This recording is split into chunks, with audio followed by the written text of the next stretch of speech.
දවස් 710කට පස්සේ වීඩියෝ එකක් දාන්න යන්නේ. 710ක්. දවස් 710ක් ලයිට් ඔෆ් කරනවා.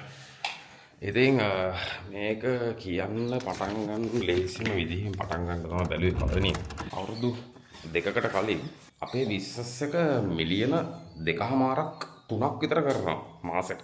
දැන් අපි ලක්ෂ 5ක්වත් කරන්නේ නැහැ මාසෙට. හරියට බැලුවොත් එහෙම මිනිස්සුන්ට පඩි ගෙවලා බිල්ස් ටික ඔක්කොම ටික කවර් කරාට පස්සේ සල්ලි ඉතුරු වෙන්නේ නැති තරම්. මෙතන ඉඳන් කොහොමද ආයෙත් ඒ වදියේම බිස්නස් එකක් හදන්නේ? එහෙම නැත්නම් කොහොමද මේ අපි වැටුණු තැනින් නැගිටින්නේ කියන එකට රෝ කතාව මෙතන ඉඳන් පටන් ගන්නවා. පුළුවන් විදිහට කතාව සරලව කෙටියෙන් ලොකු එඩිට්ස් දාන්න වෙන්නේ නැහැ. එන රෝ තමයි පෙන්වන්නේ මේක. දැන් උදේ 7:00යි මම ජිම් එකට යන්නේ. එතනින් හැට පටන් ගමු වැඩි.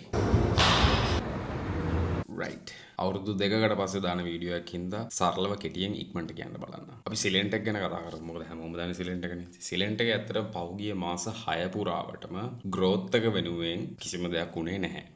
ඒකට හේතුව උනේ මොකද්ද කියලා ඉස්සරහට කියන්නම්. ඒත් වැදගත් දේ තමයි මෙතනින් එහාට මොකද්ද වෙන්නේ කියන එක. perfume market එක ඇතුලේ අපි මෙතනින් ඉස්සරහට අලුත් concept එකක් ලංකාවේ මෙච්චර කාලයකට තිබ්බ නැති අලුත් concept එකකින් අපි ඉස්සරහට එන්න වැඩ කටයුතු කරගෙන යන ගමන් ඉන්නේ. ඊටාම විශේෂ පුද්ගලයෝ කිහිප දෙනෙක්ම එක්ක. ඉතින් ඒ හැම කෙනෙක්ම මේක පිටිපස්සෙන් ඉන්නේ මේක ඇතුලේ මොකක් හරි ලොකු දෙයක් තියෙනවා කියන එක දන්න නිසා. and ඒගොල්ලොත් ඒක විශ්වාස කරන නිසා. මේ හැම දෙයකටම වඩා වැදගත්ම දේ තමයි මේ වීඩියෝ එක බලන ඔයා මේ දැන් ඉඳලා ඉස්සරහට වෙන හැමදේම දකින්න පටන් ගන්නවා. මේක ඉස්සරහට කොහොමද වෙන්නේ? මේක ෆේල් වෙන්නත් පුළුවන්, මේක හරියන්නත් පුළුවන්. මේක මොන විදිහට මේක වර්ක්අවුට් වෙයිද කියන එක හරියටම දකින්නේ ඔයා. මොකද අද ඉඳන් මේ channel එකෙන් ඉස්සරහට මේ විදිහට full raw videos ලොකු fancy edits මුකුත් නැහැ. මේ කරන හේතුව තමයි මට කවදා හරි මේකේ track record එක බලන්න පුළුවන් වෙන්න ඕනේ. ඒ වගේම ඔයා මේක බලන කෙනෙක් නම් ඔයාට මේක ඇතුලේ මොන හරි ඉගෙන ගන්න දෙයක් තියෙනවා නම් ඒකත් මට වැදගත්. ඉතින් මේ channel එක subscribe කරලා හිටියොත් ඔයාට පුළුවන් මේ journey එකේ දැන් ඉඳලා ඉස්සරහට යන එක කොහොමද වෙන්නේ කියලා හරියටම දැනගන්න. ඔයාලට මොන හරි විශේෂ දෙයක් මේ videos වලට add වෙන්න ඕන නම් වෙනස් වෙන්න ඕන නම් මම මොන හරි වැඩිපුර දෙයක් ගැන කතා වෙන්න ඕන නම්